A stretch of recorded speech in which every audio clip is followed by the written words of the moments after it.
Hello, men. Are you looking for some world-class cooking advice from a seasoned chef with an excellent palate? You're on the wrong channel then, because on here we're going to learn to make food super fast and super efficiently. That may be the same thing, but who knows? You can see I've got all the essential food groups here. I've got a bag of chips and microwave. I also have, just got back from Costco. That's right, double serving of syrup. Might be time for dinner to make some Eggo waffles. Don't burn your house down like I did. Here's what we're gonna do. You keep the waffles, you might wanna write this down, in the freezer. My camera person's failing me. She doesn't realize that there's a deep demand for deep, fine cooking like this, okay?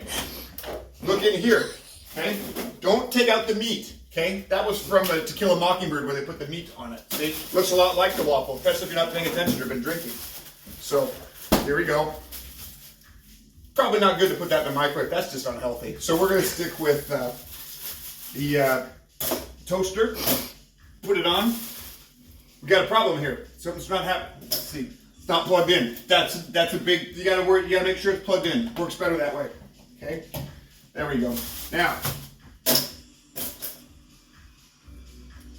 Okay. While you're munching that, if you've got kids, here's a great thing. Go find their snacks and eat them. That's not these things are called. It's called it says made with real food coloring, so that's important. And also found at Costco. Let me sit here. Eventually I get impatient, I just pop them out. So I'm already, who goes in the kitchen before they're hungry, right?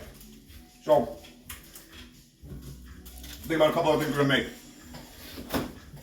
If you're tall like me, you probably have this problem. Ugh. Oh, look at this. Here's an avocado from 2 months ago. Let's eat this. All right. Avocados are a dangerous way to kill yourself from slicing. This looks hard. Maybe I'll stay with this. Maybe I'll wait for someone to come over and make this for me. All right. Blueberries, another great thing from Costco. This is supposedly good for your brain. I don't know though. I try it. It doesn't seem to be working. Anyway, you can see here, we're about done. You probably thought we were going to eat this. Eat a lot of things over the sink like you do. But, your plate here. And enjoy. Bon appetit. That's it. In one, English.